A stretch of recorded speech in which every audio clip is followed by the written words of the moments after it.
Okay, when we last left off, we had just written query interface and we tested it, and luckily for us it worked. So the next step for us is to, on our journey to fully implement this ClassFactory class, is to implement CreateInstance. So what is this method? Well, let's go back here to DLL get class object. So what this does is it gets an instance of our class factory. And once Explorer has the instance of our class factory, it's going to call this method, which in turn is going to create an instance of our shell extension. So since this method does a pretty similar thing as this DLL get class object, it's gonna look pretty similar. So let's begin implementing. We're gonna start with this. You know what to do with that. Just simple if statement, EPV object, return invalid arg. There we go. This is a little bit new, but luckily for us, Microsoft says for our purposes it should be null. If it's not null, then we will return an error. So if p_outer not null, return this error. Class E no aggregation. Don't ask me what aggregation is. Okay, the rest of this method is going to look a lot like this query interface, with one little if block for each extension that we are implementing. So in our case, we're only implementing a context menu extension. So there's going to be one if block and then followed by one else block. So let's prepare that here. If something, let's just put false for now. Else I'm going to put this HR equals E no interface, and then of course HR isn't defined, so let's do that. HR okay, then we can replace this with an HR. Okay, so what goes in here? Well, I said that this method is going to create an instance of the class that implements our shell extension, but we haven't written that, so we can't really write this yet. So before we do anything else here, let's make the class for our shell extension. It's the last class that we're going to have to make. How do we do that? Click Add, New Item. And of course, we're going to start with a header file. Let's call it YouTubeContextMenuHandler. Okay.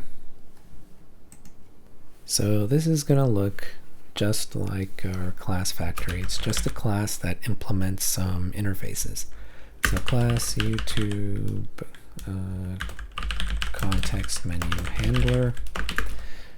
And those interfaces are I shell extension initialize and I context menu, and of course I unknown. There we go. So we know that we're going to have to implement 3 sets of methods. I unknown methods, I shell extension initialize methods, and I context menu methods. Okay, let me just write that in, methods.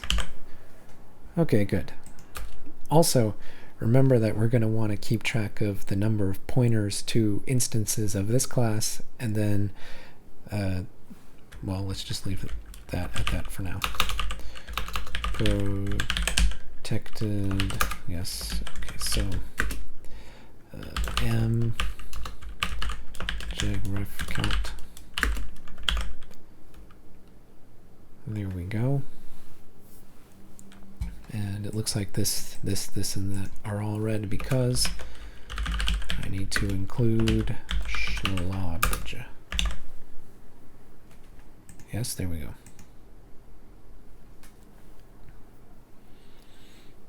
Okay, so this keeps track of the pointers, and then also remember we're going to want to update our count of all the instances of classes that we have floating around.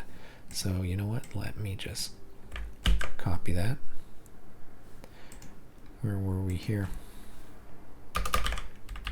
There we go.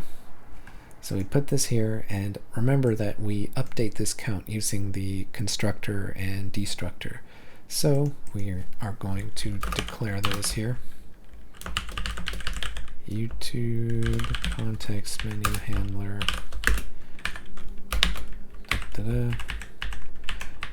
Okay. Constructor YouTubeContextMenuHandler. There we go. Alright, so now let's declare all these methods. So for the IUnknown methods, I can just copy them straight from here. There we go. And as for these, we're going to use the documentation to help us. So click here.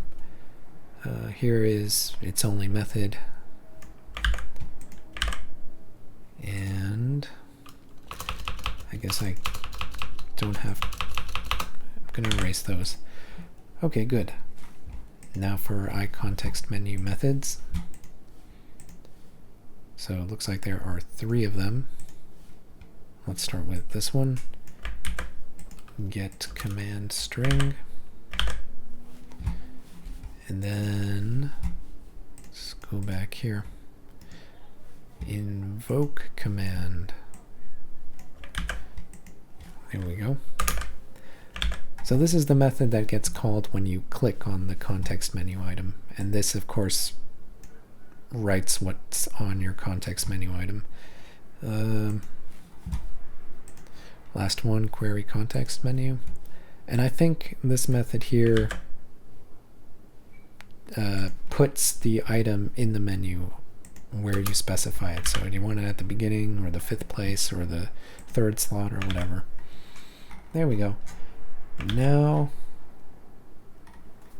I don't know if we should continue by implementing this or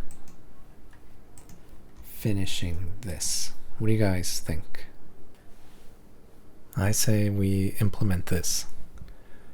So what this method is going to do is it's going to compare this IID to these IIDs here. Alright, and if there's a match, then we're going to create an instance of this class. So let's get to that. It's going to look exactly like this right here. In fact, we could almost, let's do it. Let's copy it. There we go. Boom. And then instead of iClassFactory, we're going to do shell extension initialize. Okay, so look here. We got a red line here, but no red line here. So what's that about? Well, that's simply because we need to include something. So YouTube, there we go. That's all. And I lost my place. There we go. So there's actually another interface, if you remember. 1, 2. So the next one is iContextMenu. So once we reach this block, Explorer can be sure that it's in the right place, so we can finally return an instance to this class here. Except it won't actually be an instance, it'll be a pointer to the instance, which will be we will be returning through this object here. Okay, so let's make it YouTube context menu handler, pointer to a YouTube context menu handler. So how do we get a pointer to an instance? In one move, we just use the new keyword.